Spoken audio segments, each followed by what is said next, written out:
Hey. Yeah. Oh. Oh. Oh. Yeah.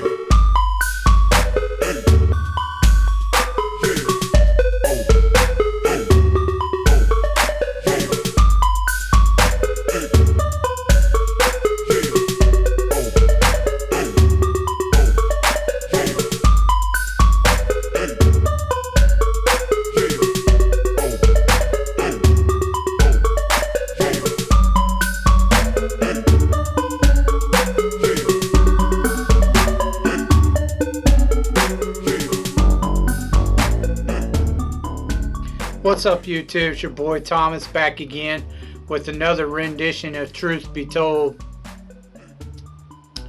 Now, this past coming week, didn't see anything major going on in the news. You know, same old crap you usually see.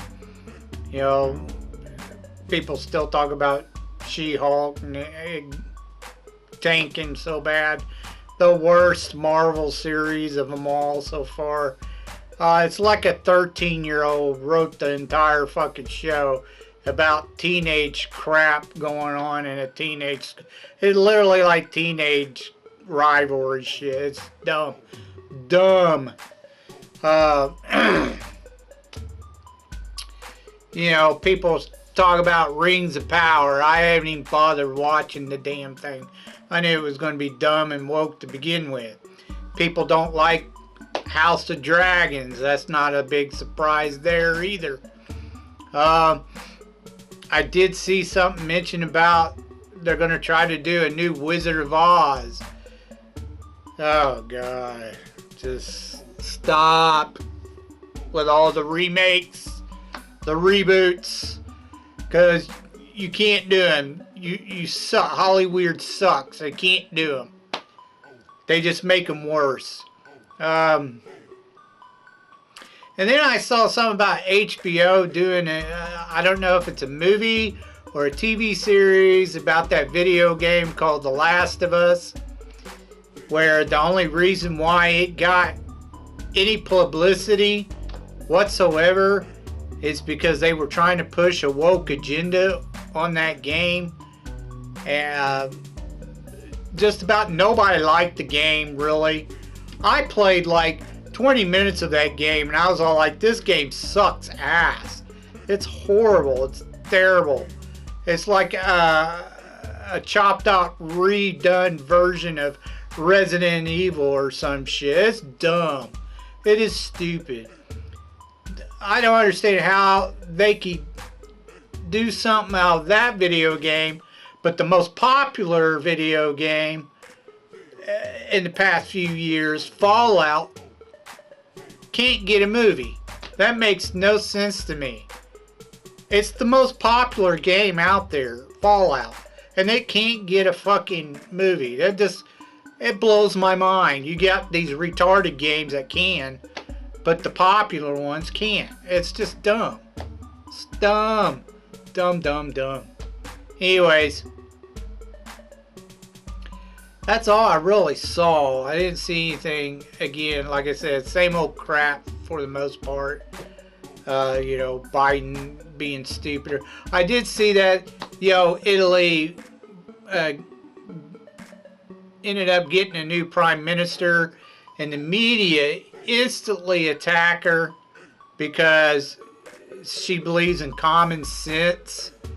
You know, putting your families and individuals first and not being an NPC, leftist NPC. And so they attacked her, saying she's like Mussolini, which was back with Hitler.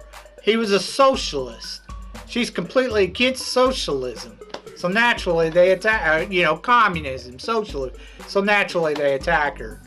It's just dumb. But it's happening all across Europe. You know, they're sick and tired of the leftist agenda and ideology. They're done. They're done. Europe's done. You know, and so is America's slowly coming around. They understand what's really going on. There's starting to wake up, and they're done too. The leftists are done for. It's all going back to, people's moral compass is swinging back to balance itself out. Because the leftists has just gone, the rich elite leftists like Bill Gates and George Soros and all them, they're done for. Done. But anyways, that's all I really saw as far as big news goes. The only thing interesting anyway. Now I did just get done watching season 5 of Cobra Kai.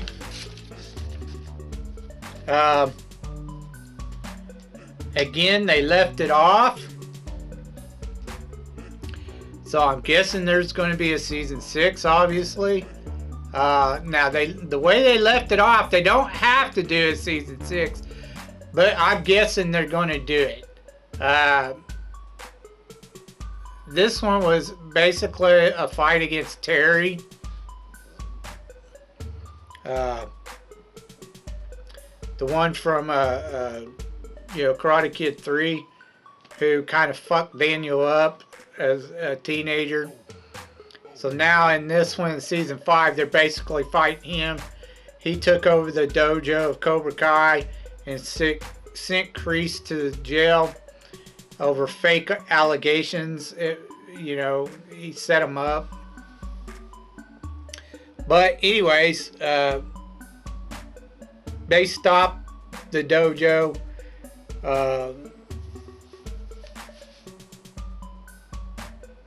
They didn't really have any major karate fight scenes in it. They had a couple bouts, but nothing really major. At least until towards the last episode where he beats Terry.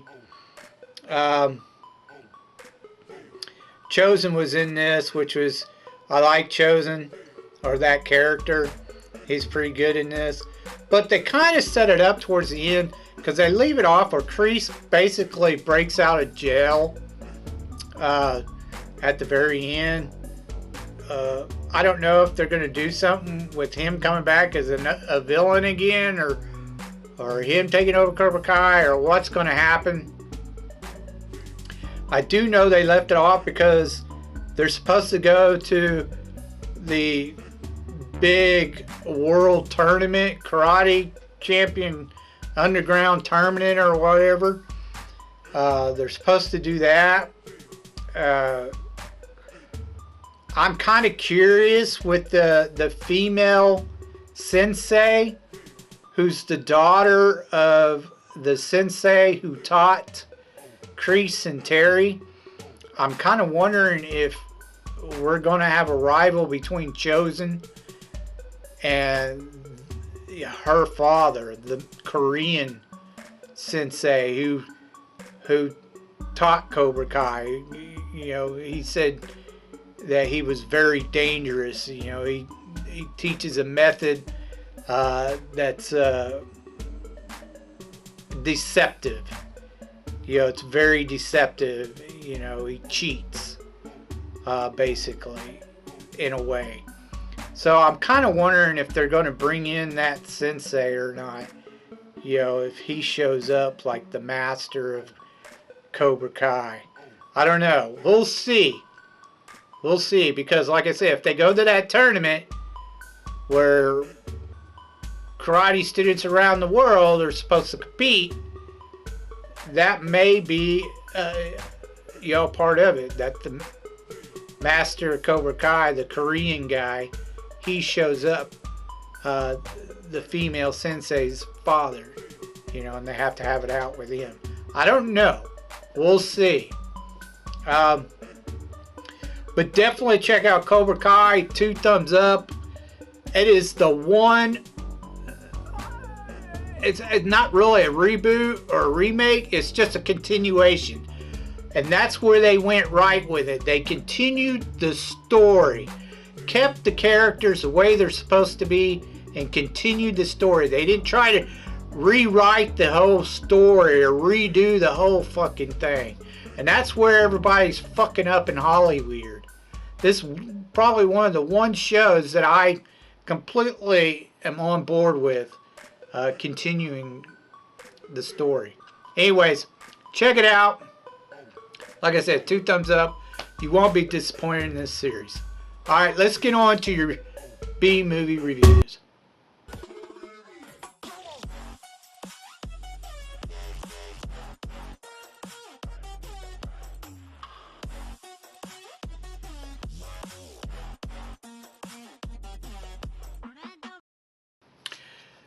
What's up, movie holics?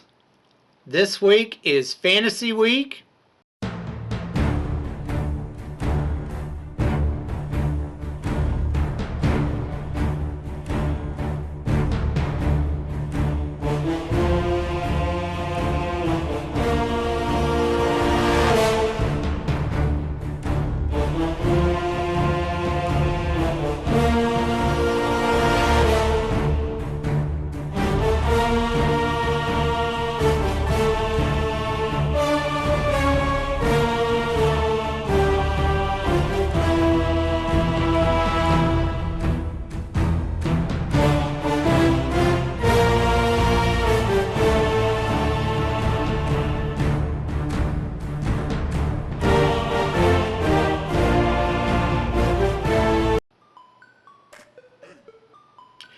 Now, I chose 2 cult classics. They're not really B-movies. They're more cult classics.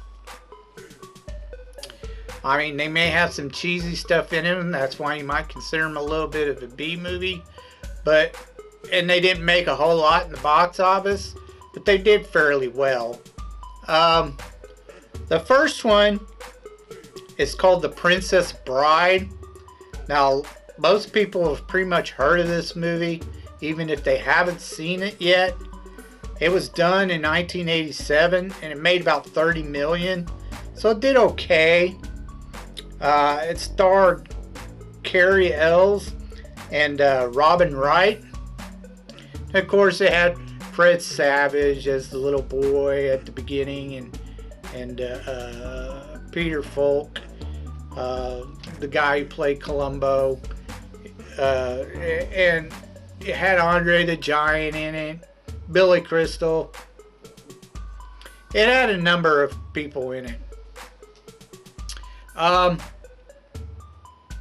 This is like a fantasy comedy, romance, action, adventure, all kind of rolled up into one. Basically, Fred Savage is sick. Peter Falk comes over as his grandfather, decides to read this book called The Princess Bride. Now, basically the story is you have this guy named Wesley. He falls in love with a girl on a farm, and she gets out a kick, kind of gets a kick out of bossing him around. Because he's kind of a servant. He just always says, as you wish. Meaning, he basically means he loves her, blah, blah, blah, or saying I love you kind of shit. She eventually falls in love with him. But then he tells her he's got to go make his own fortune or some shit. And he'll be back to get her. He takes off, and supposedly she hears that he gets killed by this pirate called the Dreaded Pirate Roberts or some shit like that. And he's supposedly dead. There's this prince of the kingdom. He chooses his bride. He chooses her. Princess Buttercup is who Robin Wright's character is. And he chooses her to be his bride. With Wesley supposedly dead, she goes ahead and accepts the offer, even though she is not in love with the prince. Well, the prince wants to set up a war between him and his neighboring kingdom because war is good. It brings him revenue and all kinds of shit. So he's trying to set up a war. He's going to end up killing Buttercup after he marries her to start a war. But he hires these 3 goons to kidnap her. The dreaded pirate Robert shows up after them to stop him because it's actually Wesley. Apparently he doesn't die. He actually becomes the dreaded pirate Roberts after the previous one retired. He takes his place.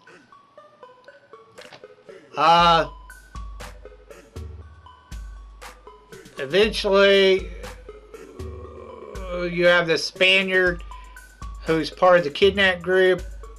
He figures out that there's this 6-fingered man he's been after that killed his father. He finds out he's a count with the prince or whatever, and he wants to go after and kill him. And Andre the Giant's character, the Giant, he just follows him around, basically.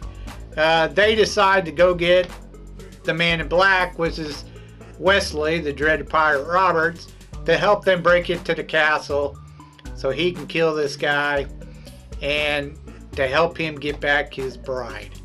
Because she figures out that Wesley's alive,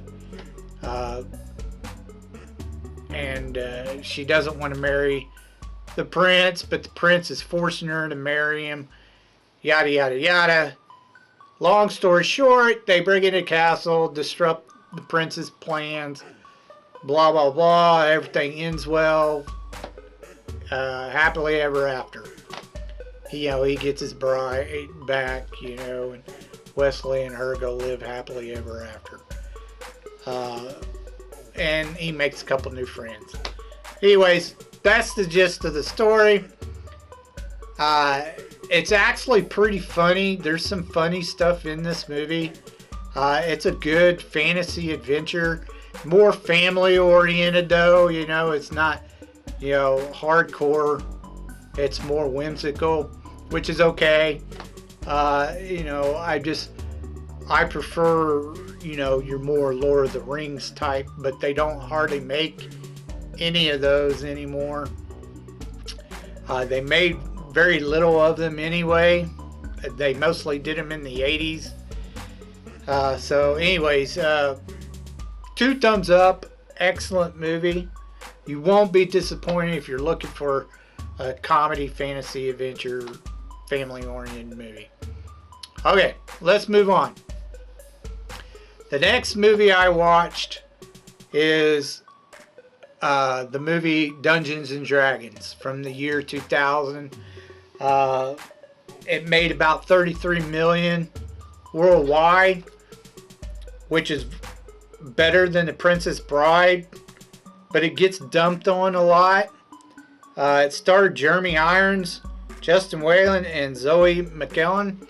Now, the reason why it gets dumped on quite a bit is because of the cheesy ass graphics in this movie. I mean, late 90s, early 2000s, a lot of your television shows and movies were putting out these really cheesy CGI graphics, and this movie kind of uses some of them. Now, they weren't horrible, but they weren't that great either. They weren't that good.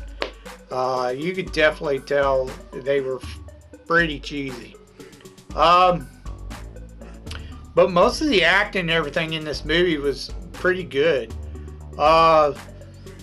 Except for Marlon Wayans. I could not stand the Marlon Wayans character.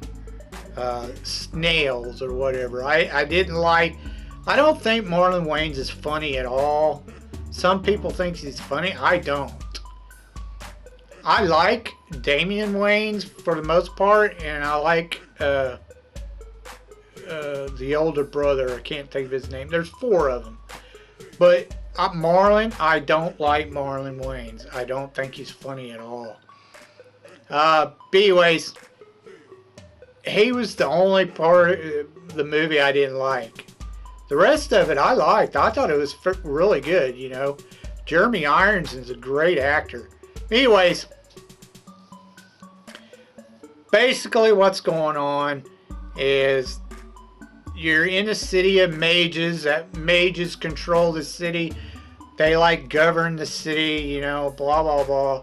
You have an empress who shows up and says, hey, I'm going to change everything, even though it's been like this for hundreds of years.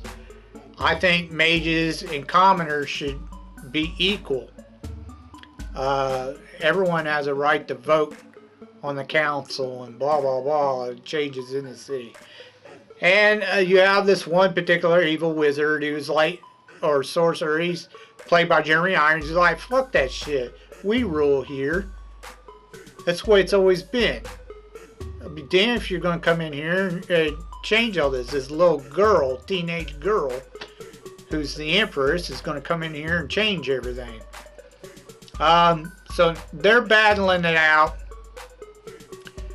Apparently, they want her to give up her scepter or rod, which controls dragons, gold dragons.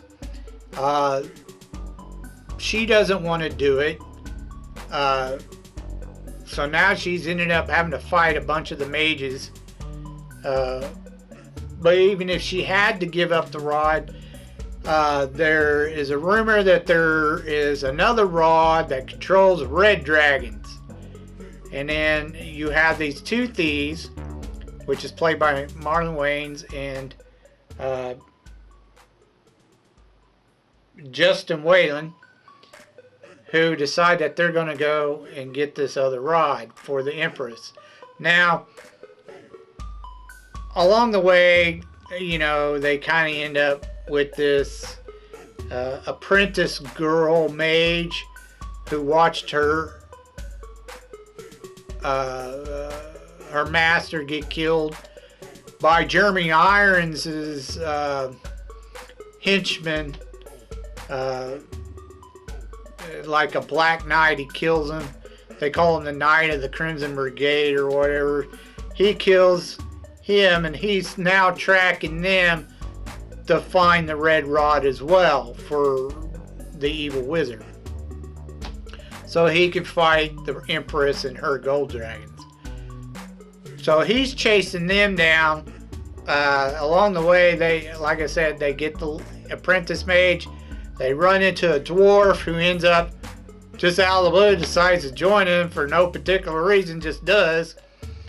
And then they run across a black elf who works for the Empress. She's like her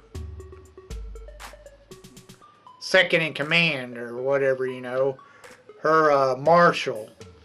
So anyways, they all four basically, or five or whatever, they're going after the red rod. Well, they eventually get it, but they end up having to turn it over to the Crimson Brigade Knight or whatever. He takes it from him. He gives it to his evil wizard master. The master and the evil wizard and the Empress, they fight it out with the dragons. Justin Whalen shows up, basically kills the Crimson Brigade Knight because he killed Marlon Wayne's character Snells about halfway through the movie, so he ends up killing him. And then instead of using, he takes away the rod from the evil wizard for the control of the red dragons, and instead of killing him by using the red dragons, he smashes the little amulet that's in the rod, and it frees the red dragons, so no one can use it or control them.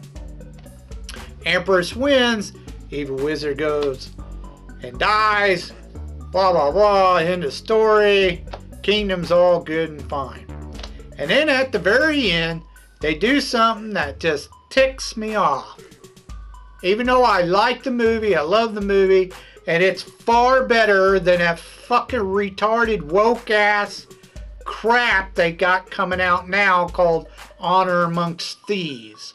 It looks dumb. The trailer to the new D&D movie look like shit.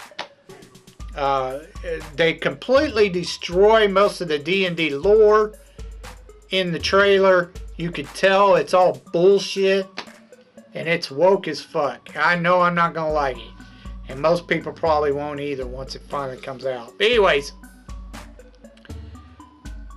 back to the original D&D movie. This is good, cheesy fun, but they left it off. It's the start of a new adventure. At the very end, they left it off to where they're going to go after snails and bring him back. And they left it off that way, and they never did a sequel to it. Now, there are a couple Dungeons & Dragons sequel, but they have nothing to do with the main story, the original story. It's offshoots, and it has nothing to do with this particular movie, which is very irritating. Because one of the actors, the guy who plays the Crimson Brigade Knight, he's in one of the other D&D really B-rated. I've never watched him. There's two other ones.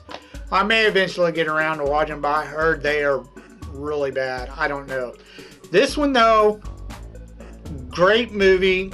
Yes, it's a little bit cheesy, but it's still a really good movie. 2 thumbs up. You will not be disappointed. Whereas the new D&D movie, Honor Amongst Thieves, with Chris Pine and fucking retarded Michelle Rodriguez. I'm sorry, I can't stand her. She's a shitty actress, and she's super feminist. She thinks she's this 5'4" badass, and she's not. She's an idiot. Anyways, way better than that movie that's coming out. Definitely check it out. You won't be disappointed if you're looking for a good fantasy movie. Anyways, that's all I have for you this week. If you have any thoughts about what I talked about earlier in the video, please leave your thoughts down in the comment section down below. I'd love to hear from you. Also, if you have any suggestions, like underrated movies you think I may never heard of or seen, please leave your suggestions down in the comment section down below.